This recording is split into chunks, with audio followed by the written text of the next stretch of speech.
আজকে আমি তোমাদের সামনে বাঙালিদের অত্যন্ত জনপ্রিয় একটি রান্না লাউ চিংড়ির রেসিপি নিয়ে এসেছি। এটা আমাদের বাড়িতে যেভাবে রান্না করা হয় সেটাই আমি তোমাদের কাছে আজ তুলে ধরেছি। কোনো রকম মশলা ছাড়া আমাদের বাড়িতে এই রান্নাটা করা হয় এবং জাস্ট এই ফোড়ন যেটা দিয়েছি সেই ফোড়নটার জন্যে কিন্তু এই রান্নাটার টেস্টটা সম্পূর্ণ পাল্টে যায় এবং খুব সুস্বাদু খেতে লাগে।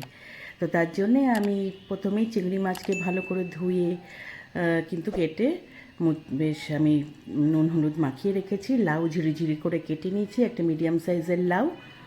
আর আমি মেথি নিয়েছি, কাঁচা লঙ্কা নিয়েছি 3টে, আর একটা বড় তেজপাতাকে হাফ করে নিয়েছি। এইবার রান্নাটা শুরু করি। সে প্রথমেই কড়াইতে 1 চামচ আমি সর্ষের তেল দেবো। এই একটা চামচে সর্ষের তেলেই কিন্তু পুরো রান্নাটা হবে।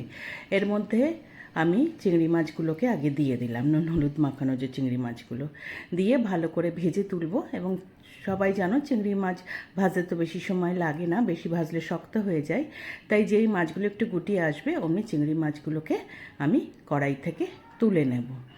নিয়ে ওই তেলের মধ্যেই এবার আমি ওই মেথি যেগুলো রেখেছিলাম সেই মেথিটা আমি ফোড়ন দিয়ে দেবো। দিয়ে এইবার মেথি কিন্তু বেশি যদি আঁচে ভাজা হয় মেথি কিন্তু পুড়ে যায় এবং মুখে পড়লে তেতো লাগে। তো সেই জন্যে একদম গ্যাস সিম করে এই ফোড়নটা দিতে হবে। দিয়ে তার মধ্যে আমি কাঁচা লঙ্কা দুটো দিয়ে দিলাম আর তেজপাতাটা দিয়ে দিলাম। দিয়ে একটুখানি ভাজা হলে তার মধ্যে আমি লাউ যে কেটে রেখেছিলাম সে লাউগুলোকেও দিয়ে দিলাম। দিয়ে এইবার সমস্ত কিছু ভালো করে একটু মিলিয়ে নিলাম।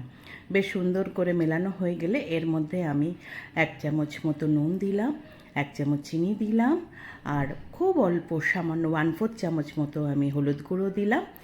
কারণ এতে বেশি হলুদ দিলে সেই রং কিন্তু খারাপ হয়ে যাবে, আর যেহেতু মাছে হলুদ মাখানো আছে তাই বেশি হলুদ দেব না।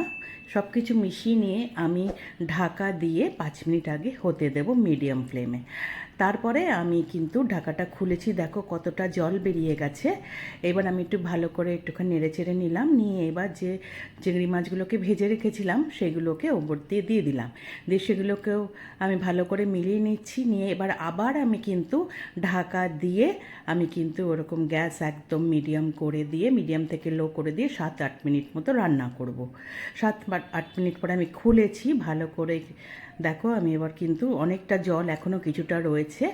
আমার লাউ মোটামুটি সেদ্ধ হয়ে গেছে। এইবার একটু নাড়াচাড়া ভালো করে করে এই যতটা জল আছে মোটামুটি সেই জলটা কিন্তু শুকিয়ে নিতে হবে। তারই মাঝখানে আমি কি করলাম, আমি যে তেজপাতাগুলো ছিল এগুলোর কিন্তু কাজ শেষ, যা ফ্লেভার আসার এসে গেছে। সেই জন্য তেজপাতাটা আমি সরিয়ে দিলাম। দিয়ে এবার আমি নাড়াচাড়া করে আমি কিন্তু একদম শুকিয়ে নিচ্ছি। জল জল থাকলে কিন্তু ভালো লাগবে না খেতে। দিয়ে এইবার আমার গ্যাস বন্ধ করে দিয়ে আমি ঢাকা দিয়ে 5 মিনিট আমি স্ট্যান্ডিং টাইমে রেখে দিলাম। 5 মিনিট পরে খুলেছি। আমার লাউ চিংড়ি একদম রেডি টু সার্ভ। গরম ভাতের সঙ্গে, রুটি পরোটা সব কিছুর সঙ্গেই ভালো লাগে। আমি গরম ভাতের সাথে আজ সার্ভ করব। রান্নাটা যদি তোমাদের ভালো লেগে থাকে একটা লাইক করো, কমেন্ট করো, শেয়ার করো। যারা আমার চ্যানেলে নতুন বন্ধু প্লিজ সাবস্ক্রাইব করে দিও। পাশে থাকা বেল আইকনটা প্রেস করবে, তাহলে আমার সমস্ত রান্না তোমাদের কাছে নোটিফিকেশন পৌঁছে যাবে। নতুন নতুন রান্না নিয়ে আবার তোমাদের কাছে আসবো।